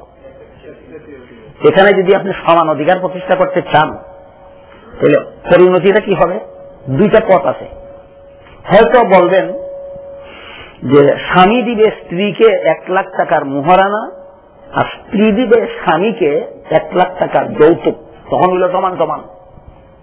তখন কি হইল? সমান সমান। স্ত্রী জিতল না ঠগল? ঠগল। স্ত্রীর পক্ষ থেকে 1 পয়সাও দেওয়ার কথা ছিল না যেখানে, সেখানে শুধু সমান অধিকার প্রতিষ্ঠার জন্য স্বামী যেহেতু 1 লাখ টাকা মোহর দিল, স্ত্রীও তাকে 1 লাখ টাকা যৌতুক দিতে হয়। কোন কারণে? এই অভিশপ্ত সমান অধিকারের কারণে। ইসলামের বিধান বলে স্ত্রী স্বামীকে 1 পয়সাও দেবে না, শুধু বিবাহ বন্ধনে আবদ্ধ হওয়ার কারণে একটা উল্লেখযোগ্য পরিমাণের একটা সম্পদের অংশ একতরফাভাবে স্বামীর পক্ষ থেকে স্ত্রীকেই দিতে হবে, এটার নাম সমান অধিকার না স্ত্রীর একচেটিয়া অধিকার? তারপর এই পর্যন্তই শেষ না এখান থেকে শুরু মাত্র? এখান থেকে শুরু মাত্র। সারা জীবনের খুরাকি দিতে হবে কে কাকে? সমান সমান না একচেটিয়া অধিকার? সারা জীবনের পোশাক দিতে হবে, অধিকার সমান সমান না একচেটিয়া? সারা জীবন সসম্মানে বসবাস করার মতো বাড়িঘর দিতে হবে কে কাকে? সমান সমান হইল না একচেটিয়া? ইসলাম যেখানে বিভিন্ন ক্ষেত্রে নারীকে একচেটিয়া অধিকার দিয়ে রেখেছে, সকল প্রকার সম্পদের মুগ্ধ হলে যেখানে নারীকে পুরুষের উপর অগ্রাধিকার দিয়ে রেখেছে, সেখানে তোমরা সমান অধিকারওয়ালারা নিজেরাই কি বুঝলে আমাদেরকে কি বুঝাতে চাও? এতটুকু প্রশ্ন করতে পারবেন না যে তোমরা নিজেরাই কি বুঝলা সমান অধিকার, আর আমাদেরকে সমান অধিকার কি বুঝাতে চাও? ইসলাম কি দিল, তোমরা কি চাও? আমার কথা কি আপনারা বুঝতে পারতেছেন? কিন্তু আমার এই আলোচনার সাথে বাহ্যিক দৃষ্টিতে সাংঘর্ষিক হইয়া দাঁড়ায় সূরা নিসার 11 নম্বর আয়াত। লক্ষ্য করুন, এতক্ষণ আমি আপনাদেরকে কি বুঝাইলাম? সম্পদের মুগ্ধ হলে ইসলামী বিধান নারীকে পুরুষের থেকে কম অধিকার দিয়েছে না সমান অধিকার দিয়েছে না অগ্রাধিকার দিয়েছে? তাহলে সূরা নিসার আয়াতে আল্লাহ কি বলেন? ইউসিকুমুল্লাহু ফি আওলাদিকুম লিযযাকারি মিসলু হাযযিল উনসায়াইন। আল্লাহ অত্যন্ত গুরুত্বপূর্ণ ভাবে তোমাদের নির্দেশ দিচ্ছেন, তোমাদের পিতামাতার ত্যায্য সম্পদের ছেলে পাবে 2 অংশ, মেয়ে পাবে 1 অংশ। অগ্রাধিকার গেল কোথায়? প্রশ্ন জাগে কিনা? প্রশ্ন জাগে কিনা? অগ্রাধিকার গেল কোথায়? এই আয়াতটাই যারা সমান অধিকারের ধ্বজাধারী তাদের কাছে এই আয়াতটাই সবচেয়ে বড় আপত্তিকর থেকে কোরআনের। এই আয়াতটাই সবচেয়ে বড় আপত্তিকর থেকে যে কোথায় নারীর অধিকার কোরআন ইসলামী বিধানে কোরআন রক্ষা করলো কোথায়? এবার লক্ষ্য করুন, আগেই বলেছি যে বাবার ঘরে ছেলে জন্ম হইলে লালন পালন করার দায়িত্ব বর্তায় বাবার উপর। কতদিন ছেলে নাবালক থাকবে? যতদিন। মেয়ে জন্ম হইলে বিবাহ পর্যন্ত, বিবাহের আগ পর্যন্ত লালন পালনের দায়িত্ব বাবার, বিয়ের পর থেকে মরণ পর্যন্ত লালন পালনের দায়িত্ব স্বামীর। সুতরাং নারীর জীবনে বিয়ের আগেও নিজের লালন পালনের দায়িত্ব নিজের উপর বর্তায় না, বিয়ের পরেও নিজের লালন পালনের দায়িত্ব নিজের উপর বর্তায় না, সন্তানাদি জন্ম হওয়ার পর নিজের সম্পদের দ্বারা সন্তান লালন পালনের দায়িত্ব ইসলামের আইনে নারীর উপর বর্তায় না। পক্ষান্তরে ছেলে যেদিন থেকে সাবালক হইল সেদিন থেকে নিজের লালন পালনের দায়িত্ব নিজেরই, বিয়ে করার পর থেকে বউ ফেলার দায়িত্ব তার নিজের, সন্তান জন্ম হওয়ার পর থেকে সন্তান ফেলার দায়িত্ব তার নিজের। সুতরাং ছেলের জীবনে ইসলামের আইন মতে ছেলের জীবনে খরচের খাত আছে 3টা। 1 নম্বর সাবালক হওয়ার পর থেকে নিজের লালন পালন, 2 নম্বর বিয়ে করার পর থেকে স্ত্রীর লালন পালন, 3 নম্বর সন্তানাদি হওয়ার পর থেকে সন্তানের লালন পালন। বুঝে থাকলে বলুন ইসলামী আইনে ছেলের উপর ছেলের খরচের খাত কতটা? মা বাবার সম্পদে অংশ পাইছিল কতটা? অংশ পাইল 2টা, খরচের খাত আছে 3টা। স্মরণ রাখুন। আসুন মেয়ের বেলায়, মেয়ে নিজের লালন পালনের দায়িত্ব আছে, স্বামী ফালার দায়িত্ব আছে, সন্তান ফালার দায়িত্ব আছে, খরচের কোনো খাতই নেই। তারপরও অংশ পাইল 1টা। যার খরচের খাত আছে 3টা সে অংশ পাইল 2টা, আর যার খরচের খাত নাই 1টাও সেও অংশ পাইল 1টা। এবার বলুন সত্যই কে সমান সমান পাইল আর কে বেশি পাইল? সুতরাং অগ্রাধিকার বহাল আছে। সূরা নিসার 11 নম্বর আয়াতের বিধান মতেও নারীর অগ্রাধিকার বহাল আছে। বুঝতে পারেননি? বহাল আছে কিনা? সূরা নিসার 11 নম্বর আয়াতের বিধান মতেও সম্পদের মুগ্ধ হলে নারীর অগ্রাধিকার বহাল আছে। কিন্তু আগেই বলেছি কোরআনের মর্ম নিজে নিজে পণ্ডিতি কইরা বোঝা যায় না, কোরআন উস্তাদের কাছে শিক্ষা বুঝতে হয়। কথা বুঝতে পারলেন? এই সমস্ত পণ্ডিতেরা কোরআন নিজে নিজেই বুঝে, যে কারণে সমস্যা দেখা দেয় আর সমাধান করতে পারে না। বিষয়টা বুঝাবার জন্য এরা কোরআন কেমন বুঝে এটা বুঝাবার জন্য একটা গল্প বলি আপনাদের। 6টা অন্ধ লোক গেছিল হাতি দেখতে। তো অন্ধ দেখবে কিভাবে? হাত বুলাইয়া দেখে। হাতি দেখতে গিয়া একটা অন্ধ লোকে হাত বুলাইল হাতির পিঠে, একটা অন্ধ লোক হাত বুলাইল হাতির পেটে, একটা অন্ধ লোক হাত বুলাইল হাতির পায়ে, একটা অন্ধ লোক হাত বুলাইল হাতির লেজে, একটা অন্ধ লোক হাত বুলাইল হাতির কানে, আর একটা অন্ধ লোক হাত বুলাইল হাতির দাঁতে। এভাবে এক একজন হাতির এক এক অঙ্গে হাত বুলাইয়া যখন ফিরে আসলো, লোকেরা জিজ্ঞেস করলো, অন্ধরা তোমরা হাতি দেখতে গিয়েছিলে, দেখেছো হাতি? বলেছে হ্যাঁ, ইচ্ছা মতো হাতি দেখেছি। লোকেরা জিজ্ঞেস করে হাতি কেমন দেখলা? যে লোকটা হাতির পিঠে হাত বুলাইছিল সে বলে হাতি খাটের মতো, বিছানার মতো। যে লোকটা হাতির পেটে হাত বুলাইছিল সে বলে হাতি ধানের গুলার মতো। যে লোকটা হাতির পায়ে হাত বুলাইছিল সে বলে হাতি কলা গাছের মতো। যে লোকটা হাতির লেজে হাত বুলাইছিল সে বলে হাতি লাঠির মতো। যে লোকটা হাতির কানে হাত বুলাইছিল সে বলে হাতি কুলার মতো। যে লোকটা হাতির দাঁতে হাত বুলাইছিল সে বলে হাতি মূলার মতো। আপনারা কি বলেন, হাতি কুলার মতো না মূলার মতো, না হাতি হাতির মতোই? তাহলে একজনে কুলার মতো আরেকজনে মূলার মতো বলে কেন? এক অংশ দেখেছে আর এক অংশ দেখেনি। এই সমস্ত তথাকথিত বুদ্ধিজীবী পণ্ডিতেরাও কুরআনের সূরা নিসার 11 নম্বর আয়াতের বাহ্যিক তর্জমা দেখেছে, তার মর্ম বুঝেনি। কুরআনের ট্রান্সলেশন শিখেছে, কুরআনের তাফসীর শিখেনি। কথা বুঝতে পেরেছেন? এতক্ষণে ক্লিয়ার হইল কিনা একটা কথা, যে অনুবাদের দ্বারা কুরআন বোঝা যায় না, ব্যাখ্যা ছাড়া? কি বুঝলেন বলুন তো? সূরা নিসার 11 নম্বর আয়াতের অনুবাদের দ্বারা কি বুঝি? ছেলে ভাই 2 অংশ, মেয়ে ভাই 1 অংশ, কমই তো হইল। এইটাই তো বুঝি। তর্জমার দ্বারা কি বুঝলাম? সূরা নিসার 11 নম্বর আয়াতের তর্জমার দ্বারা কি বুঝলাম? ছেলে বেশি পাইল, মেয়ে কম পাইল। তাফসীরের দ্বারা কি বুঝলাম? ছেলে কমই পাইল, মেয়ে বেশি পাইল। বুঝে থাকতে বলুন, কোরআন তর্জমার দ্বারাই বুঝে আসে না কোরআনের তাফসীরের দ্বারা কোরআনের মর্ম বুঝে আসে? কোরআনের তাফসীর ছাড়া কোরআনের মর্ম বোঝার উপায় নাই, আর উস্তাদ ছাড়া কোরআনের তাফসীর বোঝার উপায় নাই। এবার কথাটা ক্লিয়ার হচ্ছে আপনাদের? কাজেই যারা বলে যে এই আয়াতে নারীকে ঠকানো হয়েছে, কোরআনের ইসলামের এই বিধান নারীকে বঞ্চিত করেছে, ছেলের থেকে বঞ্চিত করেছে নারীকে। ছেলের যেমন মুখ হাতে খাওয়ার দরকার, মেয়েরও মুখ হাতে খাওয়ার দরকার। ছেলের যেমন শরীর আছে পোশাকের দরকার, মেয়েরও শরীর আছে পোশাকের দরকার। ছেলের যেমন জীবনযাপনের জন্য বাড়িঘরের দরকার, মেয়েরও জীবনযাপনের জন্য বাড়িঘরের দরকার। সুতরাং একই মা বাবার সন্তান হওয়া সত্ত্বেও ছেলে 1 অংশ, ছেলে 2 অংশ, মেয়ে 1 অংশ ভাবে কেন? এখানে 1 অংশ ভাইয়া ছেলে কম বেশি পাইল না কম পাইল? হ্যাঁ, এতক্ষণে তাফসীর বুঝে তর্জমা না। এবার তাফসীরের আলোকে বলুন, তর্জমায় তো বোঝা যায় ছেলে বেশি পাইল, তাফসীরের দ্বারা কি বোঝা যায়?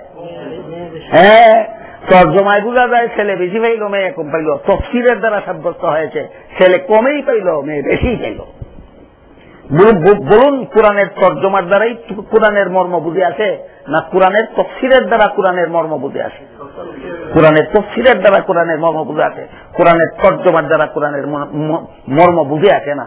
এই সমস্ত পণ্ডিতেরা তাফসীরের ধারে কাছেও নাই, এরা বাহ্যিক তর্জমা নিয়ে লাফালাফি করে আর বলে যে এই আধুনিকতার সাথে কোরআনের বিধান সাংঘর্ষিক।